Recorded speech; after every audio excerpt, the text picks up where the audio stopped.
About 8 months ago, God gave me a vision for the youth group to be going to different parts of the 1040 window, and kind of felt like he was saying the first one was China, so I went to Pastor Luke and Pastor Ben and just gave them my idea and showed them the vision. They both felt like that's what God wants to do, so China's where we went.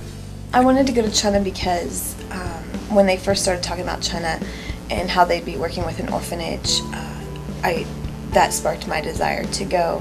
I love little kids, and I love God too, so, I mean, being in a place where I get to work with them and serve Him through it, I mean, that's pretty cool. Since I was about 9 years old, I just always, like, the people and the culture just really kind of fascinated me, and I don't know, I just always wanted to go.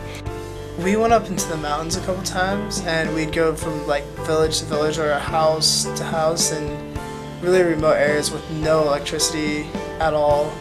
And so we'd give them solar units where it's basically just one solar panel, a radio, and 2 lights.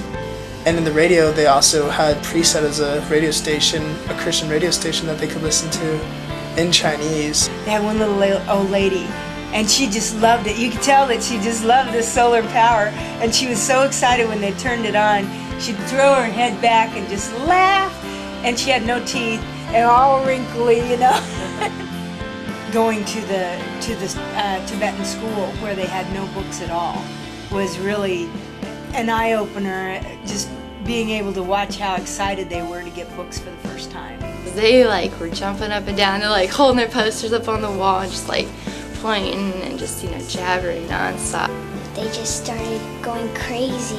Yeah. I can't remember the last time I laughed so hard and had so much fun, and I mean, it was just playing these simple little games, and one of the little girls just came up, stood by me, and she grabbed my hand and just kind of held it for a while, and definitely a moment where I wanted to cry because I was like, I don't want to leave them, but at the same time you know that you've made somewhat of a difference there just by that simple little action and gesture.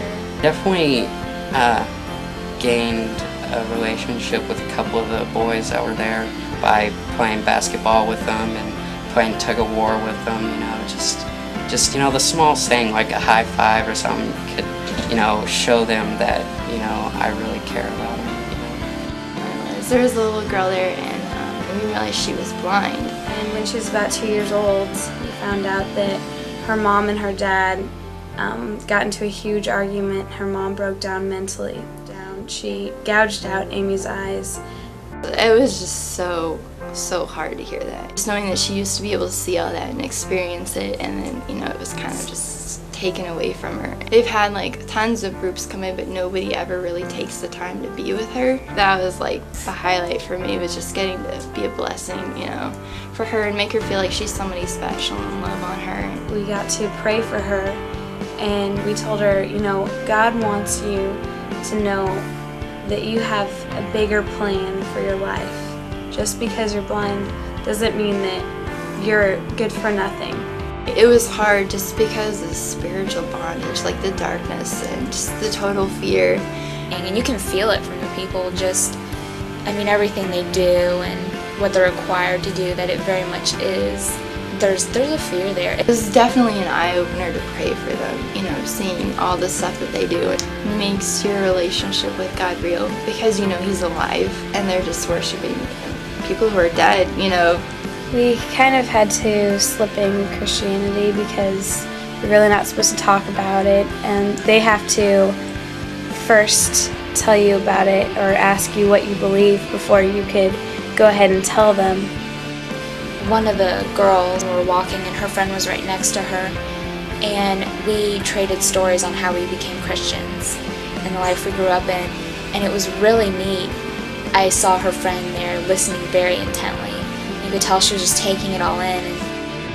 I don't think there really is a language barrier because you can show what you're meaning through emotions and anything. It was really neat because you can have connections with kids, and you don't, I didn't speak their language, and it's neat how you can have a connection with them not even speaking their language. It's amazing how awesome God is, that His love can break through language barriers. When you've got God, there's not a language barrier. He can break through anything He wants to if you only let Him. Everybody's our neighbor, especially those around the world who have never, ever heard the chance.